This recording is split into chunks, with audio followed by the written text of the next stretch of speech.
Joining me now is Jay Jackson, an online entrepreneur who caught my eye over the weekend, and Anton Daniels, a YouTuber and content creator.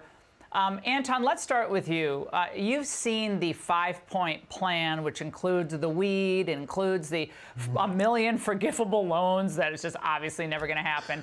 What is your take on this after Obama essentially insulted black men last week? Well, the first thing that hit my mind, and when I had the conversation with a lot of people that look like me, men specifically, was why didn't they address issues or they valued us before this started to become an issue and Obama decided to put his foot in his mouth in the first place? That's number one.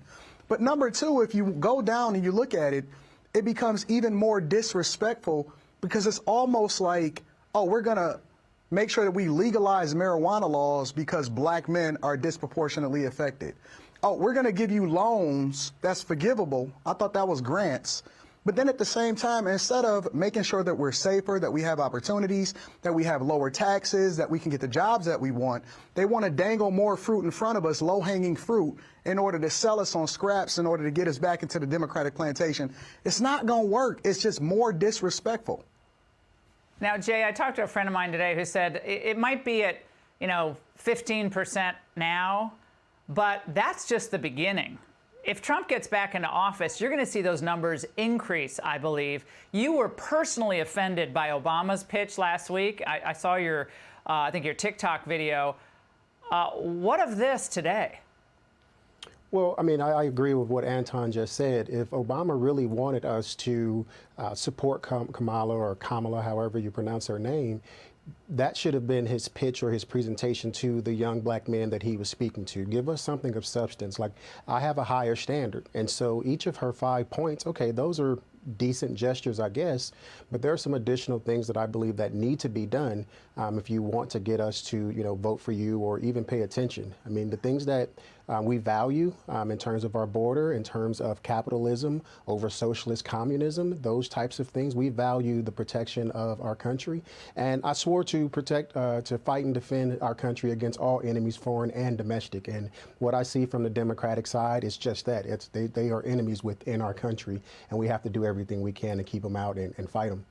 But Joy Reid on MSNBC, she's a very prominent African-American female commentator, and she said something different about the plan. Watch.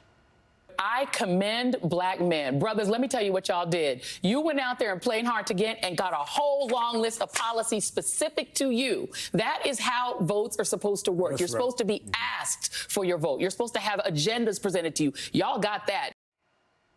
I mean, Anton, I'm not sure why she's, it seems like she's changing her vocal inflection there. But is that it? Like, men just were waiting for, like, some goodies that, again, are never going to materialize. If they were going to materialize, you would have seen those things in the last 4 years of Biden and Harris. But no. But is that what men have been waiting for? You know what?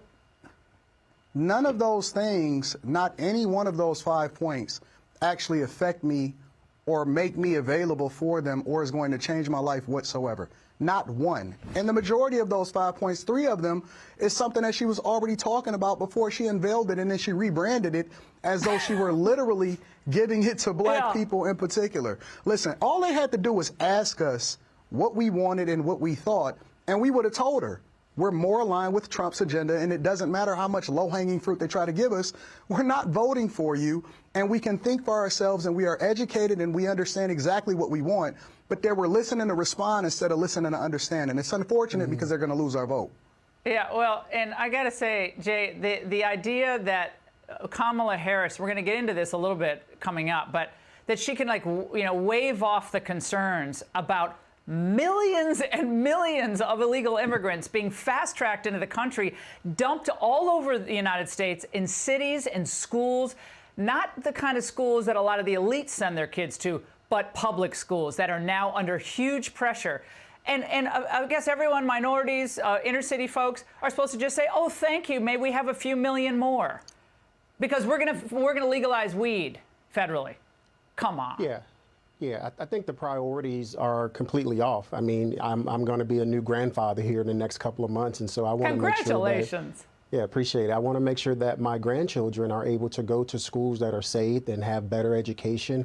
I mean, I just think the priorities need to be adjusted. So, I mean, we know that our school systems aren't great in minority neighborhoods or low-income neighborhoods. And so what are we going to do to make sure the education system is better, to keep out people who are illegal? Like, I'm all for people coming into our country. People fight, die, and kill to get to America because that's how amazing she is. But at the same time, I want you to come in and go through the legal process, because that's why we have systems, that's why we have processes, that's what makes our country great. Hey, Sean Hannity here. Hey, click here to subscribe to Fox News YouTube page and catch our hottest interviews and most compelling analysis. You will not get it anywhere else.